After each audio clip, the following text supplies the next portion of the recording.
This conference will now be recorded. Right, let's start today's session. So in the last session, we just discussed about basic Python, that is core Python. We completed like arrays and NumPy. And NumPy again, it will come in the context of analysis, like pandas and matplotlib case. NumPy again, it will come. Now today I'm going to start with object-oriented programming introduction. And if time permit, I'll start basic coding part also. So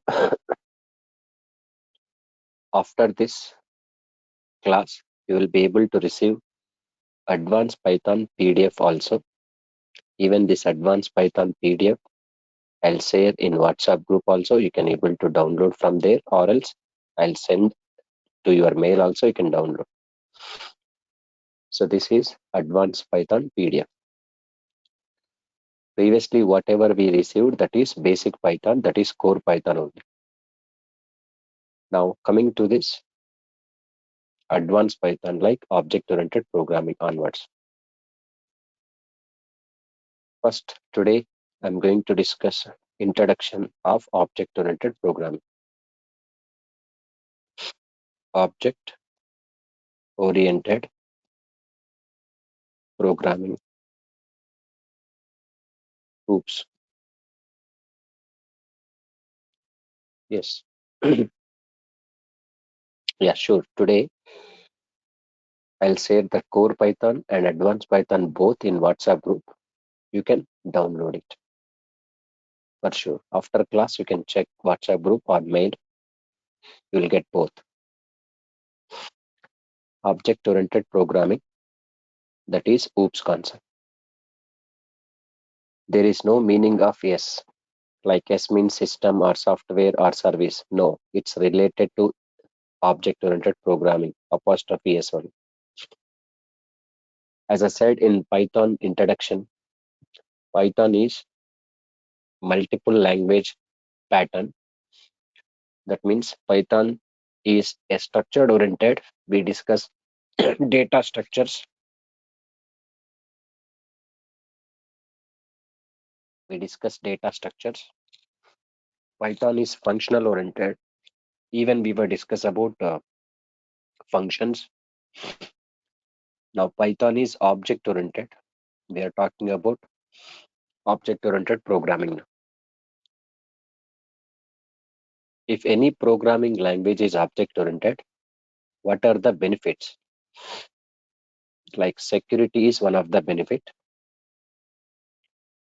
Reusability is one of the benefit. Application enhancement is also another benefit. These three are important benefits of object-oriented programming: security, reusability, application enhancement. Generally, when we write code for any application, security is important. How the way the programmers are accessing the code, or how the way they are going to communicate from one class to another class, with securely or not, we have to take care. Reusability, another important benefit from the object-oriented programming. Even this reusability concept under comes into functions also. Using functions also, we can able to reuse the logic. But function reusability is having limited scope. Within the function body, how much code we write, that code only we can able to reuse them. But object-oriented reusability scope is more compared to functional-oriented reusability. Reusability means one time we can write the logic and many places we can use that logic again and again. So no need to rewrite the code. We can avoid repetition of the code. And when it comes to application enhancement, so in object-oriented programming, another big advantage is application enhancement. For example, as on today, client requirement basis, you prepared application, but later after 6 months or 1 year, client is expecting some more additional services what they want to provide to their customers. So we have to add some extra features for existing applications. Then we can enhance the features of the application. So more features we can add it for existing application. That is application enhancement. So ultimately, these three are main benefits or advantages of object-oriented programming. If any language like Java, C Sharp.NET, if it is object-oriented programming, these are the benefits are available. But don't consider these are features of object-oriented programming. Features are different, benefits are different. Now, in object-oriented programming, mainly we need to discuss about two important terms. One is class, another one is object. These two are going to involve mainly. And every time we need to create a class and we need to create object for the class. What is class? In simple way, class is a collection of variables and methods. Simple. What is class means? It is a collection of variables and method. So inside the class, we can include number of variables. Inside the class, we can include number of methods. But there are different types of variables and methods. That is different issue. But inside the class is having collection of variables and methods. It's a simple and straightforward definition. What is an object here? Object is an instance of class, or it is used to represent a class. Object is an instance of class, or it is used to represent a class. See, when we include any logic inside the class body, if you want to access or consume that logic, compulsory we need to create object for the class. Without object, we can't able to access any logic from the class. So that's what I am just giving heading like object oriented only. It's not class oriented. Object oriented means object will play the vital role in object oriented programming. Anything if you want access from the class, compulsory object is required. So it is an instance of class, means instance means reference, or it is used to represent a class. Who will represent a class? Object only. That's what it is, object oriented. Anything you can access from the class using object only. So for example, class means what generally? If you want to construct some house, we can have some plan or model or blueprint or design, that is called class. After completion of construction of your house based on the design or plan or model, then that is physical existence. The physical existence of class or model is called object only. So consider a bird is a class. You can take any bird like pigeon or parrot. These are objects of bird class only. Pigeon and parrot are birds that are represent what? Bird class only. Bird is a type of class. Pigeon and parrot is the objects related to bird class only. This is object and class relationship. Apart from class and object, any programming language wants to become object oriented. That programming language must and should satisfy these features. Now I'm talking about features of object oriented programming.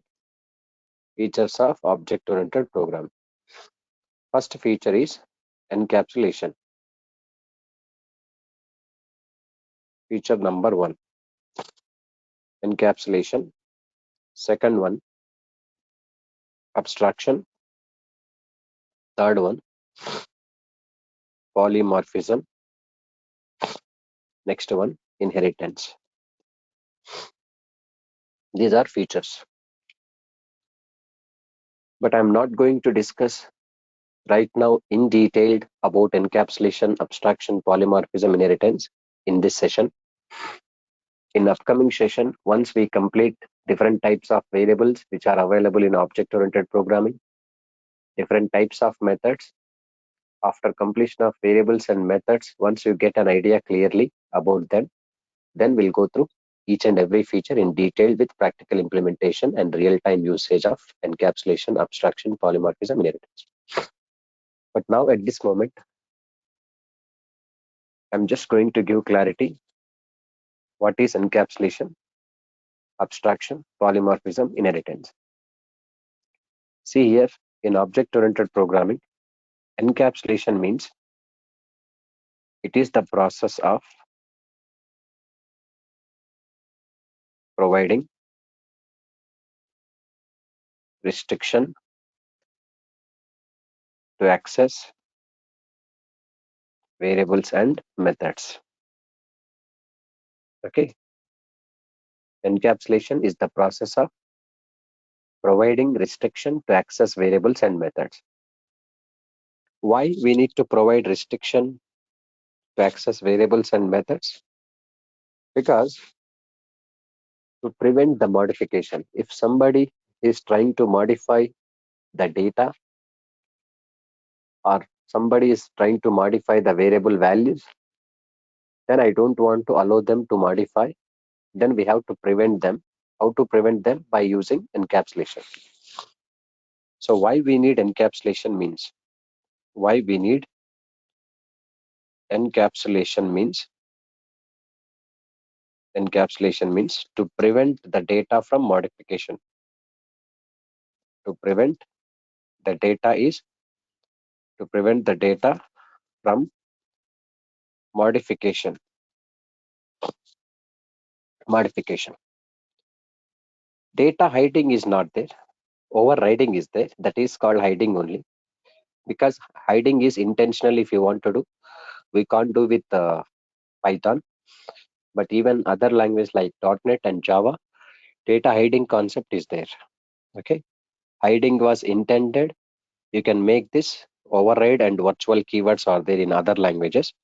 But here there was no keywords are available. Okay, override through we can hide, but that is not real hiding. So why we need to encapsulation means to prevent the data from modification. If someone is trying to modify the data, we can prevent them by making our variables and methods are private only. So how we can achieve encapsulation means we can achieve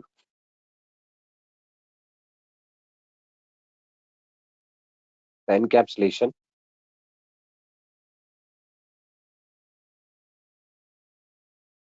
by using private variables and methods. Private variables and methods, sir. So when we make the variables and methods are private, then we can able to provide restriction on them. If our variables and methods are private, if some programmers trying to access that variables and methods are changing that variables and methods outside the class, not possible. So restriction on them, clearly it is there. So this concept is encapsulation only. It's a very common concept. Encapsulation everywhere it will come in the abstraction, polymorphism, inheritance, everywhere it is a by default concept. It is encapsulation. Encapsulation is the process of providing restriction to access variables and methods. Why we need encapsulation means to prevent the data from modification. We can achieve the encapsulation by using private variables as well as private methods only. How do we make the variables and methods are private means in Python, by default, the variables and methods are public only, sir. If you want to make the variables and methods are private, compulsory we should declare the variables and methods starts with double underscore. The variable name or method name when started with double underscore that are called private. Once we make the variables and methods are private, that we can access only within the class, not outside the class.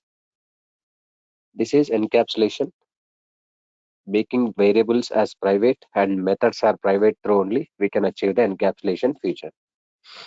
In upcoming session, we'll discuss clearly with practical implementation. Now coming to the abstraction. Abstraction is the process of hiding the implementation, hiding the implementation, but providing the service, providing the service. Abstraction is the process of hiding the implementation but providing the service. Why we should hide the implementation? Because of security. For example, you have implement some logic. If someone is trying to access your logic, if you disclose complete code to them, there is no security for your code. So instead of providing entire the access of your logic, we can hide the logic, then we can allow them to access the result. So they can access the result, or they are trying to get the service from your logic, but they don't see your logic and they don't get complete logic from you. So we are hide the implementation. Logic is secured, but through that logic, what service or what output is coming, that output they can able to access it. This process is called abstraction. Hide the implementation, but provide the service or result. For example, as a customer, you need some money for withdrawing from ATM machine. You can go to ATM and insert the card and give the details and enter the amount, and ATM machine will provide some money.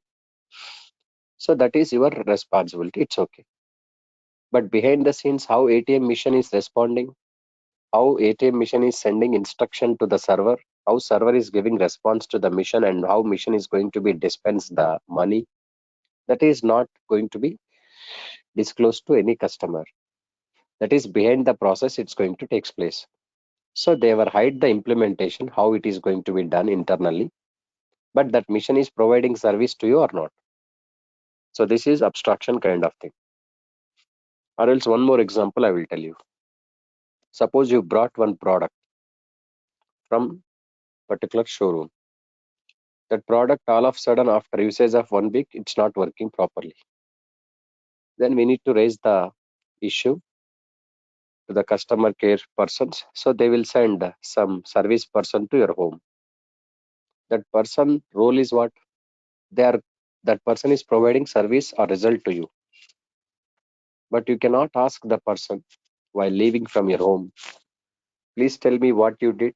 Next time onwards, when I get same problem, I'll do myself, means they will not disclose the information because they are service providers. You are the service receiver. If they will disclose the total logic, what they did, then next time onwards, you won't call them. Obviously, they lose their business. So implementation is completely hide and only they are providing services to us. This is abstraction feature in object-oriented programming.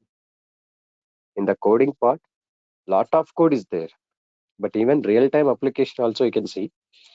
In daily basis, we are going to access a lot of applications, but all the applications are fulfill our needs.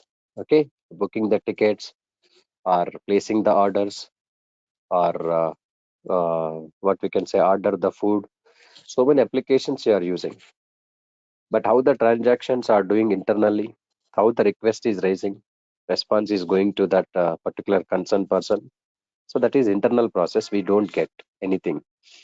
So this is implementation hiding, providing result or service. This concept is abstraction. So in detail with coding also we'll discuss later. Okay. Now coming to this third feature, that is polymorphism. In this polymorphism term, poly means many, poly means many, and morph means behavior. Morph means behavior. Poly means many and morph means behavior. In polymorphism, if we take any method or operator, okay, that will show different behavior depends on situation. For example, you can take plus operator. Plus operator is for adding two numbers. Plus operator is adding for two strings also. While adding two numbers, plus operator behavior is different. While adding two strings, that behavior is different. While adding one float, one integer, behavior is different. But same operator, it behaved differently. Same like if you take any method, like add method is there with two parameters, behavior is different. Same add method with the three parameters, behavior is different. Same add method with the one float, one string, one integer parameter, behavior is different. Method is same, but behavior is different. This is called behavioral changes of operator or method. This is called polymorphism nature. Poly means many or different. Morpho means behaviors or changes. Many changes depends on situation. Okay. But in Python programming, object-oriented programming especially, polymorphism can be of two types. One is static polymorphism. It also called as compile time polymorphism. Compile time. Next one is dynamic polymorphism. It also called as runtime polymorphism. See, static polymorphism or compile time polymorphism means overloading. Overloading concept, it's related to static polymorphism. It's all about refinement technique only it is. Refinement technique, sir, it is. Overriding under comes into dynamic or runtime polymorphism. Overriding. Overriding means dynamic or runtime polymorphism. It is a replacement technique. Replacement technique. See here, two types of polymorphisms are there. Overloading, overriding. Overloading is related to static or compile time polymorphism. Overriding is related to dynamic or runtime polymorphism. Overloading means what? Suppose assume that there is a one person called like one person is there. That person is having already some work to do. Again, if you assign some other work to the same person, then that person will become overload. Means he will feel extra burden because he's having already some work to do. Again, you are trying to assign some other work to the same person only. This is overloading. Overriding is not like that. In place of existing task, what we assign to the person, in place of existing one, we are asking him to do some other work. So that is overriding. In object-oriented programming also, if method is there, that method is having already some work to do. Whenever we are assigning some other work to the same method, that method will become overload, extra burden. It's a keep on like changing the logic or changing the functionality on the method side. That is called refinement technique. This changes when in what case we can do at the time of compilation time or before execution time. That's what we can say.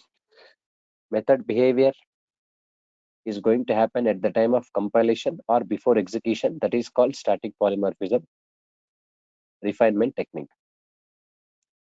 But overriding means what? Replacement technique. This is going to do at the time of program execution, means at runtime. During the program execution, we are going to do changing the logic of functionality. This is overriding concept. It's a replacement technique. So this is dynamic or runtime polymorphism, we can say. At the time of execution of the code, once method is having already some work to do, that method task can be replaced with new implementation. This is called overriding feature.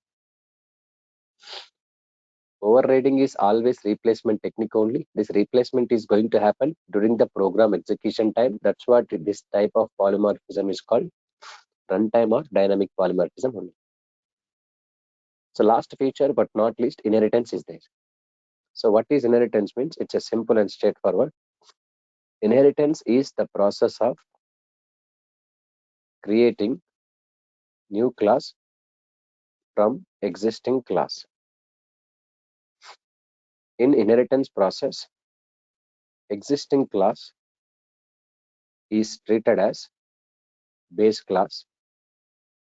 It also called as parent class, or it also called as superclass. Any terminology you can use. In inheritance process, newly created class is treated as derived class, or child class, or subclass. Inheritance is the process of creating new class from existing class. In inheritance process, existing class is treated as base class or parent class or superclass. New class is treated as derived class or child class or subclass. If we say existing class, you should say new class. If you say base class, then derived, parent or child, like super and sub. This combination you can use. The main advantage of inheritance is whatever we have the implementation in parent class, that's by default available to child class clearly. So child class no need to implement again the logic because already their parent implemented, no? That parent functionality by default will come to child class only. But child functionality will never come to parent only.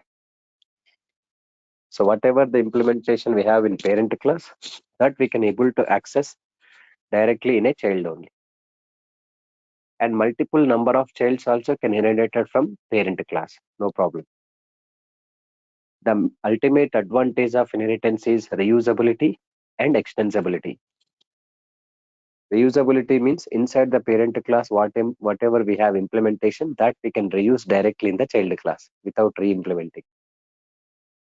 Extensibility means once the child class is extended or inherited from parent, again from that child we can include one more child class. That means extension.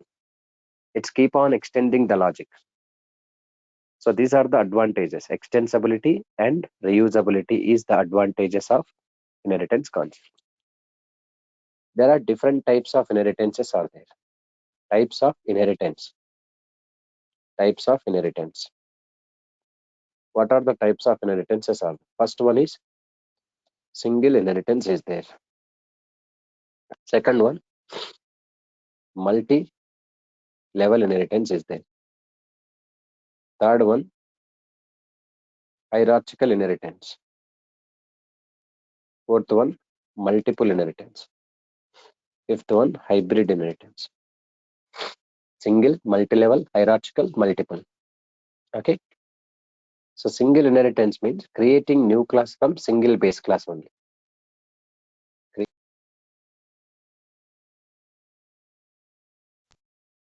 Creating new class from single base class means this is. Let's try to draw the diagram so that you'll understand.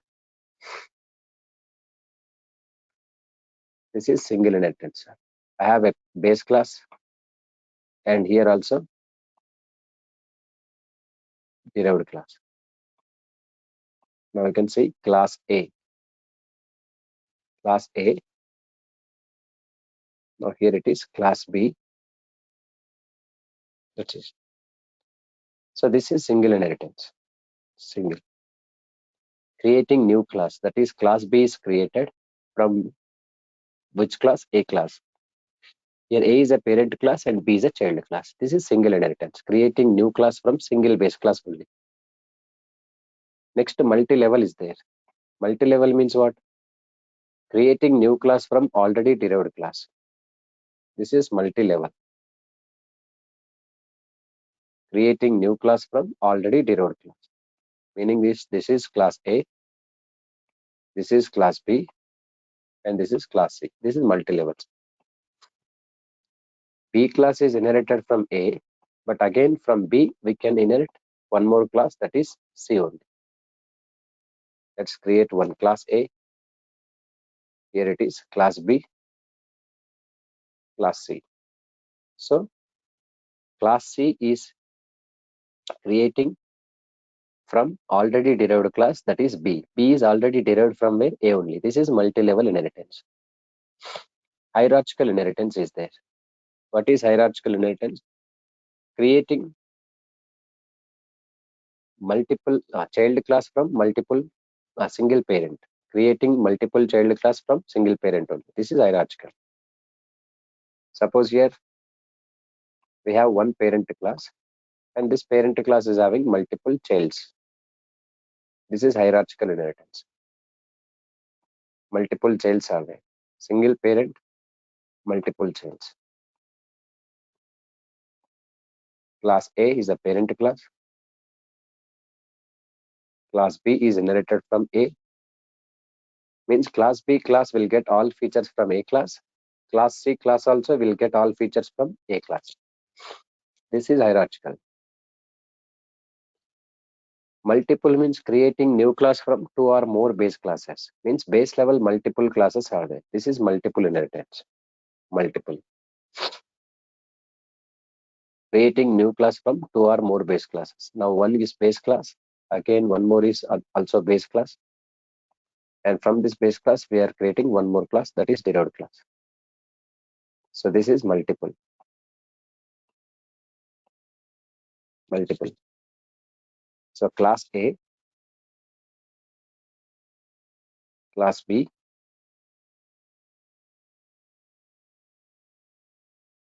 class B, class C here. Okay. This is multiple inheritance. So creating new class from two or more base classes is called multiple inheritance. Next, last one, hybrid inheritance is there. Hybrid is the combination of multi-level, hierarchical, and multiple, sir. This is hybrid inheritance. Multi-level, hierarchical, and multiple. This is hybrid inheritance. Okay. Let's try to include. So hybrid inheritance, this is. But actually in Python, multiple inheritance is possible, hybrid inheritance is possible. But when it comes to Java context as well as .NET context, there is no multiple inheritance possible because there is an ambiguity situation occur in the context of Java as well as in the context of C#.NET. Okay, but in Python there is no ambiguity situation because multiple inheritance and hybrid inheritance implemented through a technique called MRO technique. MRO technique means method resolution order. So multiple inheritance, hybrid inheritance is the combination of multiple as well as multi-level as well as multi hierarchical. This is the combination. Now this is called as diamond shape problem also in Java context, in C#.NET context.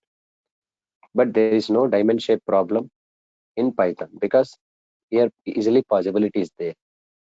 So let's try to create hybrid. Class A, class B, class C here. Let's say that class C and class D.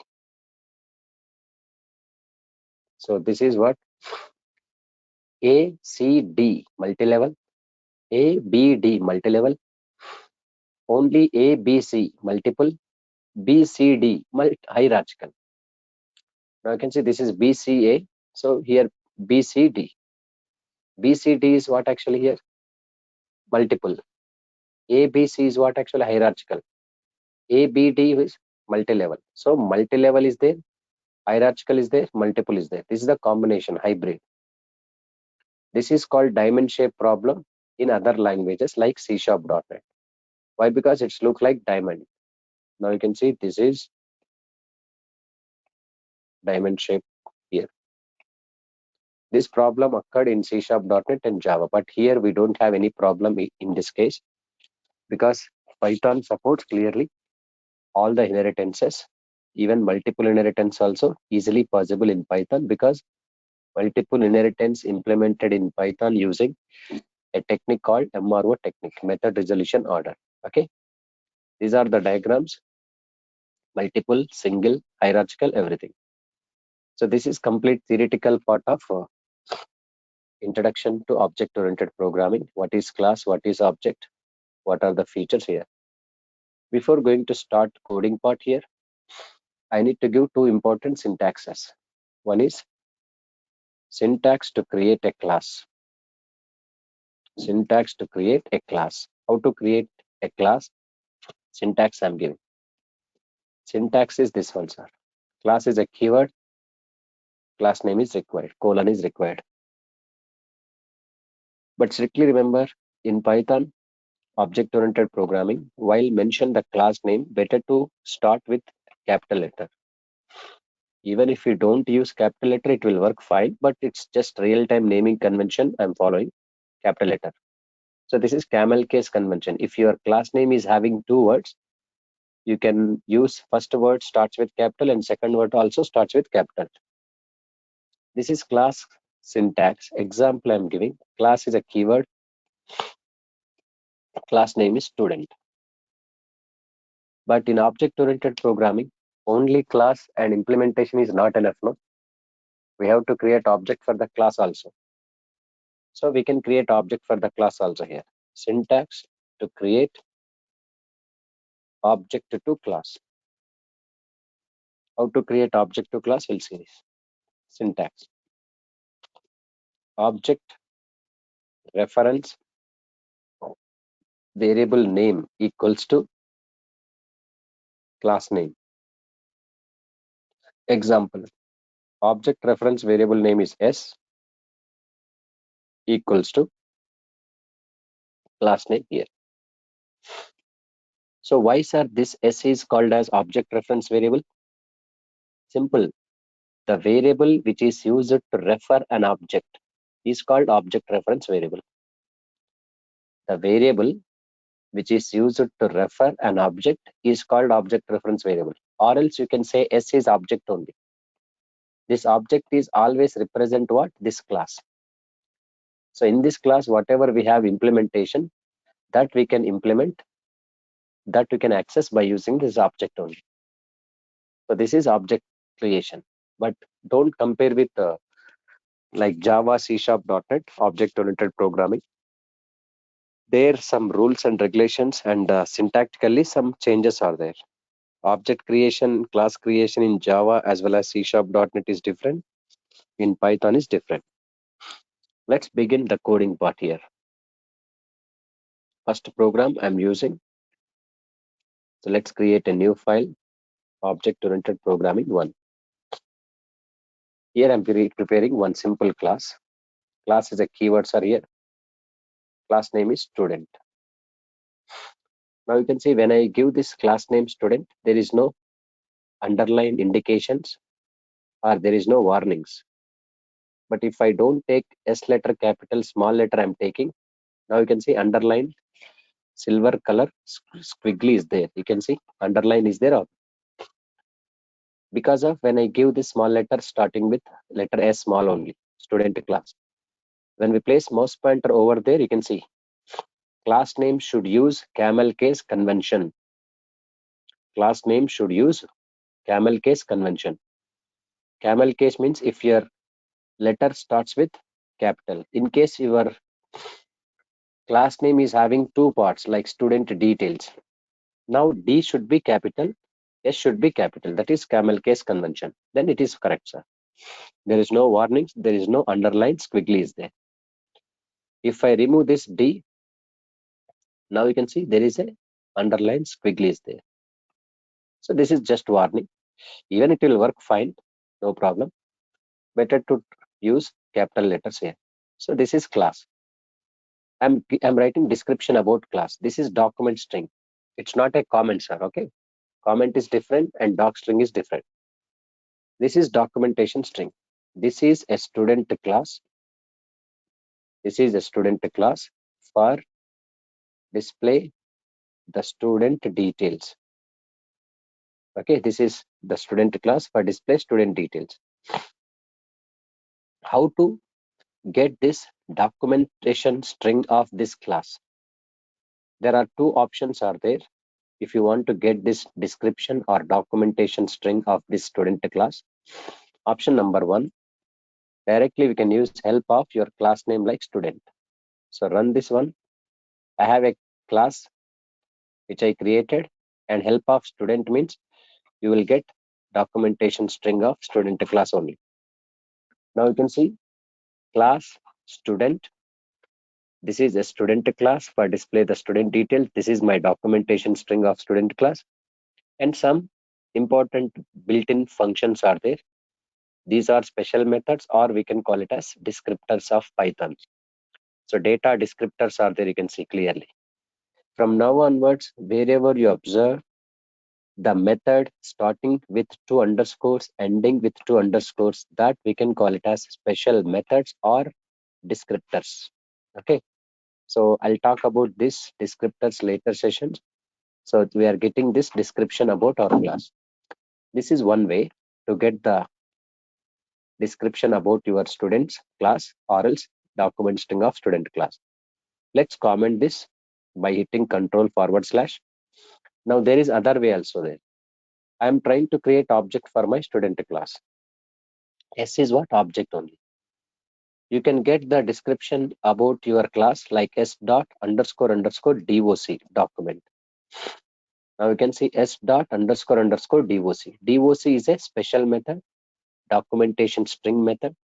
S is my object reference, which is going to refer student class.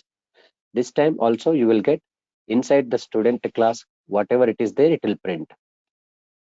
Now this is a student class for display the student details clearly. Okay.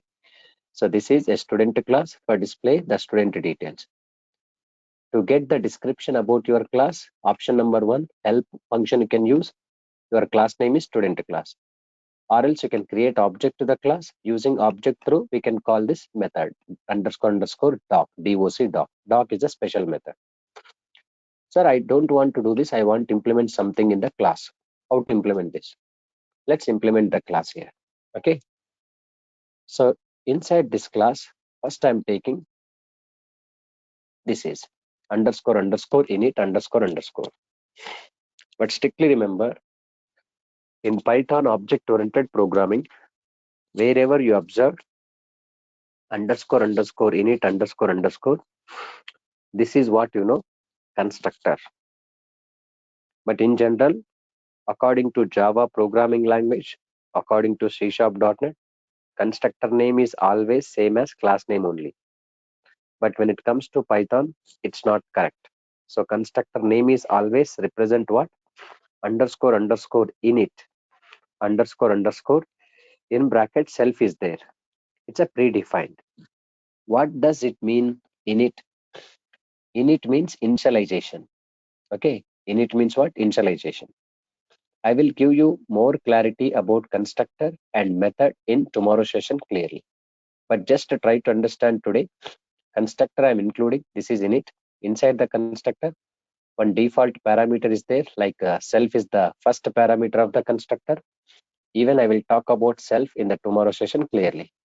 Generally, constructor is used to declare the variables and assign values to the variables.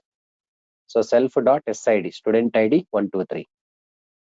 Self.sname, student name Sai. Self.saddress, student address HYD. This is my constructor, declaration of the variables and initialize values to the variables. Init means initialization. Yes, we are initializing these values to these variables only because class is a collection of variables and methods. So constructor is also a special method, we can call it as. I'll talk about constructor method and our own method like display method. I want to display these student details, so I can display here by using this method. Student ID is. Then how to access this SID? Using self.sid. Print student name is. Student name is. Self.sname. Don't worry about this program. I'll give you more clarity in tomorrow's session. Just try to execute this program. Whether you are going to get the student details or not, we are checking today. I'll explain in detail what is self, why it is self, what is method, difference between method and constructor, when we should go for constructor, when we should go for method, we'll discuss in detail. Okay. But one thing is clear. In previous examples, we discussed directly functions, def function name it is.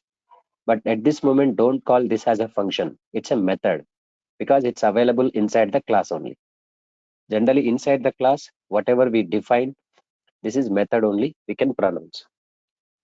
Because every method inside the class, it is associated with self only. Now we can see class is having variables and methods. This is the special method like constructor. This is a normal method, our own method. And variables also there, SID, SName, SAddress. But only we have implement a class, but we don't create an object. We have not created any object. But without object, is there any possibility? No. So compulsory we have to object creation is required. S equals to my object reference variable name. Student is a class name. S dot we are calling the method only. So to call or access any method from the student class, we use object reference only. Now this time we are calling the method.